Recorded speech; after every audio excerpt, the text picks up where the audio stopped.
कैसे हो दोस्तों, सभी को नमस्कार। एक और नई वीडियो में आपका स्वागत है। तो दोस्तों आज हम बात करेंगे अडर हेल्थ के बारे में। उससे पहले दोस्तों मैं आपके साथ बात करना चाहूँगा, ये हमारे साथ है शिवम भैया। ये बेसिकली महाराष्ट्र के हैं और अभी गुजरात में भावनगर, अमरेली और बोटाद 3 डिस्ट्रिक्ट में वीरबैक कंपनी में काम करते हैं। तो दोस्तों सबसे पहले मैं बता दूं कि शिवम भाई भी एक फार्मासिस्ट है और ये अभी वीरबैक में जॉब करते हैं। और वीरबैक के बारे में दोस्तों मैं आपको बताऊं तो वीरबैक इंडिया में टॉप 3 में वेटनरी फील्ड में आता है और इंडिया के अलावा भी इसके पूरे दूसरे देशों में 100+ देश में वो काम करती है। तो दोस्तों जैसे कि मैंने आपको बताया कि हम बात करेंगे अडर हेल्थ के बारे में। तो दोस्तों आज हम बात करते हैं। तो दोस्तों सबसे पहले मैं बता दूं कि पशुपालकों को सबसे कॉस्टली जो खर्चा आता है वो है अडर में मस्टाइटिस का हो जाना। तो जब भी आपको मस्टाइटिस का पशु को हो जाता है, ये मस्टाइटिस नाम का एक डिसीज है, तो जब आपको हो जाता है उसके लिए आपको क्या क्या करना है, आप उसको कैसे प्रिवेंशन कर सकते हो और हो जाने के बाद आपको क्या उसको दवाई दे सकते हो, तो उसके बारे में आज जानेंगे शिवम भाई से। जिस तरह से किशन भाई ने बात की कि अडर में जो मस्टाइटिस होता है वो सबसे बड़ा प्रॉब्लम है पशुपालक के लिए।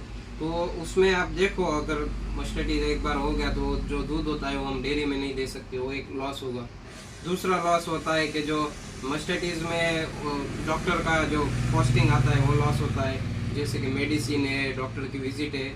उसके बाद में तीसरा जो सबसे बड़ा लॉस हो सकता है वो कि जो अपना टीथ है वो टीथ भी बंद हो सकता है। वो सबसे बड़ा प्रॉब्लम मस्टाइटिस में हो सकता है। तो उससे बचे रहने के लिए मैं कुछ आपको सलाह देना चाहूँगा। जैसे कि मस्टाइटिस होने का मेन रीज़न होता है कि टीथ में जो केरोटिन की लेयर होती है वो केरोटिन की लेयर डैमेज होना।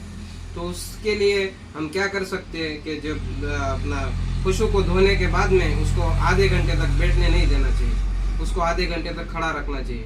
दूसरी बात, जो व्यवस्थापन का मेन विषय है कि जो उसकी नीचे बैठने की जगह होती है वो चौखी होनी चाहिए, साफ होनी चाहिए, तो पशु को बैठने में दिक्कत नहीं होगी। क्योंकि मस्टाइटिस का जो माइक्रो ऑर्गेनिज्म है वो अंदर जाता है नीचे की जमीन से, धूल से।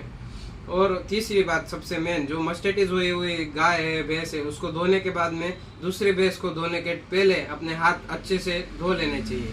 ये हम कर सकते हैं एक प्रिवेंशन की तरीके। और दूसरा हम एक कर सकते हैं कि वीरबैक कंपनी का एक प्रोडक्ट आता है जिसका नाम है अडर स्ट्रॉन्ग एज, उसके बारे में आपको बताना चाहूँगा। अडर स्ट्रॉन्ग एज जो प्रोडक्ट है, इस प्रोडक्ट में वीरबैक कंपनी ने बहुत सारे कंटेंट दिए। जैसे कि मैंने बताया कि केरोटिन की लेयर जो रिकवर करने का काम करता है वो जिंक करता है, तो इस प्रोडक्ट में जिंक दिया है।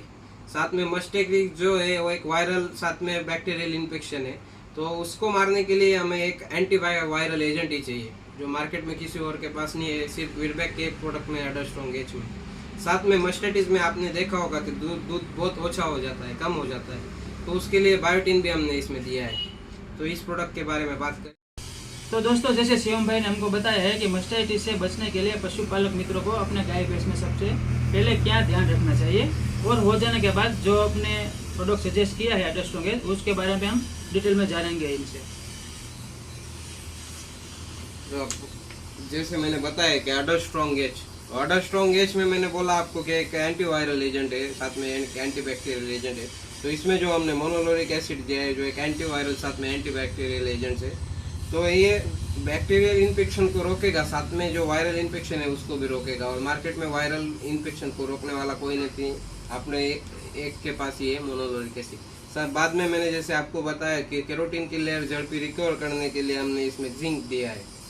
बाद में बायोटिन की बात हुई थी, जो स्ट्रेंथनिंग बढ़ाता है, अडर की इम्यूनिटी बढ़ाता है और दूध भी बढ़ाता है। और बायोटिन को विटामिन एच भी बोला जाता है। क्रोमियम जो है वो चिलेटेड फॉर्म में दिया है, जो इंटीग्रिटी बढ़ाता है अडर के टिश्यूज की, और अडर के टिश्यूज की इंटीग्रिटी बढ़ेगी तो अडर के टिश्यू मजबूत हो गए, और जिसके वजह से मस्टाइटिस होने के चांस भी अच्छे होंगे। बाद में हमें विटामिन ए, विटामिन डी और विटामिन ई दिया है, जो रिपेयर और मेंटेन करेगा जो अंदर की सेल्स होती है अल्वेओलाई की, उसको।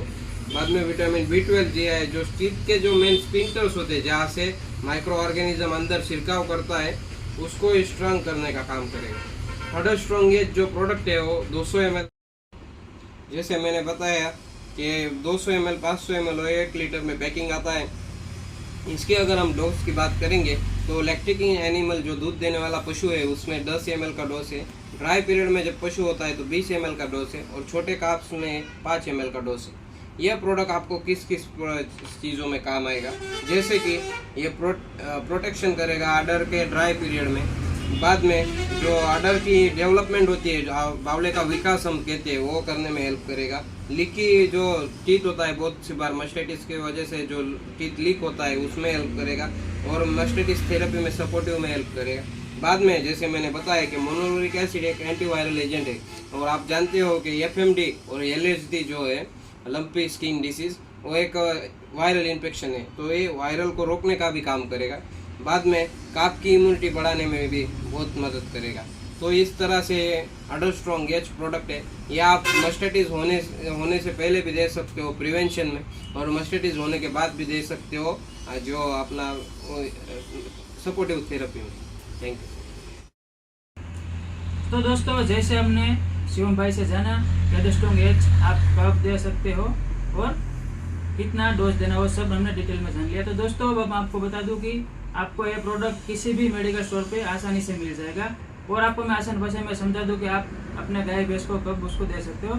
जब आप उसको मस्टाइटिस हो गया हो, उसको सपोर्टिव में भी आप दे सकते हो, और मस्टाइटिस से पहले आप उसको प्रिवेंशन में भी दे सकते हो, और आप उसको बावला का विकास के लिए भी यूज कर सकते हो।